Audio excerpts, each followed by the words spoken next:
So for the past 20 years, I've been helping Malaysians and other Southeast Asians to speak better English.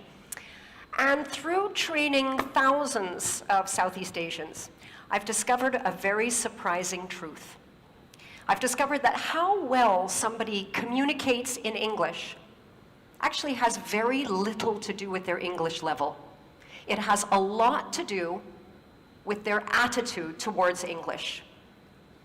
There are people out there who have a very, very low level of English and they can communicate very, very well. One of them that I remember was a student, a participant of mine named Faisal. He was a factory supervisor. English level very, very low. But this guy could just sit and listen to anybody very calmly, clearly, and then he could respond, absolutely express his thoughts beautifully at a very low level of English. So today I want to share with you what is so different about people like Faisal. How do they do it? And second of all, why is this so important, not only to you, but to your children, to your community, and to the future of Malaysia?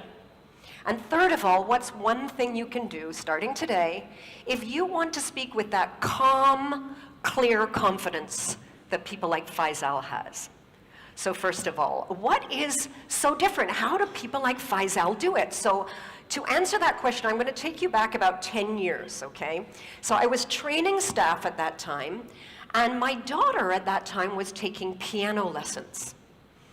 And I started to notice two really strong similarities between my daughter's attitude or thinking towards playing the piano and a lot of Malaysians' thinking or attitude towards English. Now, first of all, I should tell you, my daughter absolutely hated piano, hated the lessons, hated practicing. This is my daughter practicing piano, okay? This is as good as it got. This is the real thing.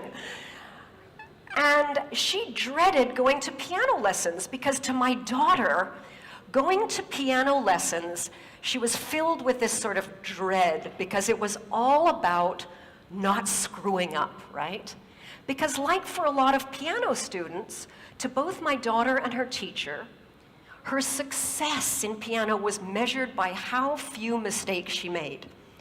Now at the same time, I noticed that a lot of Malaysians went into English conversations with the same sort of feeling of dread, this sort of feeling that they were going to be judged by how many mistakes they were going to make and whether or not they were going to screw up. Now, the second similarity that I noticed was to do with self-image. You see, my daughter, she knew what good piano sounded like, right? Because we've all heard good piano. And she knew what her level was, and she knew how long she'd have to play for to play like that. And a lot of Malaysians, I noticed, had this idea of what good, proper English is supposed to sound like, and what their, I see a lot of you nodding, and what their English sounded like, and how far they'd have to go to get there. And they also felt like they were, like my daughter, just bad. Bad piano player, bad English speaker, right? My English not so good lah, cannot, sorry ah, shy ah, cannot ah. So I could see these similarities, but I still couldn't figure out, okay, what is it about these people like Faisal that are so different that can just do it smoothly, calmly, with confidence? And one day I discovered that answer, and I discovered it quite by chance. It was a day when my computer broke down and I had to go to a cyber cafe. Now, okay, it was my first time, and I discovered cyber cafes are disgusting places, okay? They're really gross. They're smelly, and they're filled with boys, and they're all playing noisy, violent games. They're just disgusting places. But I had to go there. So I sit down, and I start noticing this guy beside me, and I become very, very interested in this guy next to me. Now, this guy is playing this game that is basically, it's like shooting people until they die, and that's it, right? That's the game, right?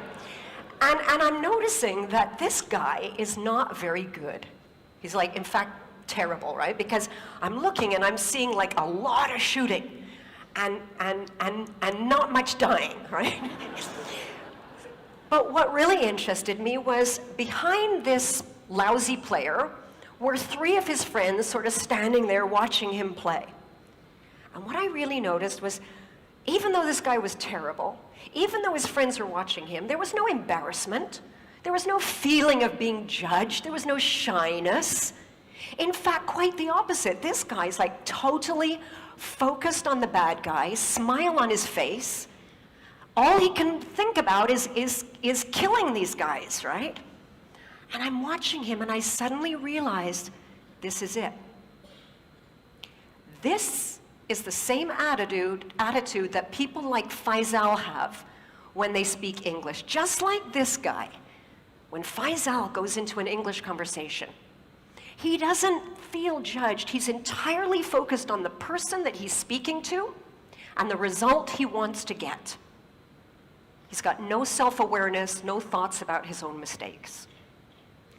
Now, why is this distinction so important, not just to you, to your children, but to the future of Malaysia and countries like Malaysia? And to answer that, let's take a look at who actually is speaking English in the world today, okay? So if we looked at all of the English conversations in the whole world taking place right now on planet Earth, we would see that for every native speaker, like me, there are 5 non-native speakers. And if we listen to every conversation in English on planet Earth right now, we would notice that 96% of those conversations involved non-native English speakers. Only 4% of those conversations are native speaker to native speaker. This is not my language anymore. This language belongs to you. It's not an art to be mastered. It's just a tool to use to get a result. Now the challenge is that we know in schools all around the world, right? English is not really being taught like it's a tool to play with. It's still being taught like it's an art to master. And students are judged more on correctness than on clarity. In the real world, what would matter is, did you understand the email or did you understand your customer so that you can go ahead and take action? Now, the problem that I see here over and over is that people take the attitude they developed about English in school and they bring it into their adult life and into their work. And if you're in a stressful situation and you're having a conversation and you're trying to give a result to someone and say it correctly, your brain multitasks. It cannot do 2 things at once. And what I see is the brain just shutting down. And you may recognize these 3 symptoms of the brain shutting down. The first one is that your listening goes. Someone's talking to you and you're so busy thinking about how you're going to respond and express yourself correctly, you don't actually hear what the other person said. And I can see a lot of nodding in the audience. The second thing to go is your speaking. Your mind sort of shuts down and that vocabulary you do know just disappears and the words don't come out. The third thing to go is your confidence. And the worst thing about this is you may only be confident because you cannot express yourself clearly, but to the person talking to you, they may misunderstand this as a lack of confidence in your ability to do the job, to perform.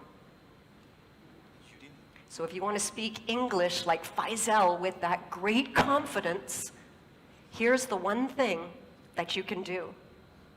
When you speak, don't focus on yourself. Focus on the other person and the result you want to achieve. Imagine a next generation of Malaysians all with that wonderful confidence in communication that Faisal has at any level of English. Because let's remember that English today, it's not an art to be mastered. It's just a tool to use to get a result. And that tool belongs to you. Thank you.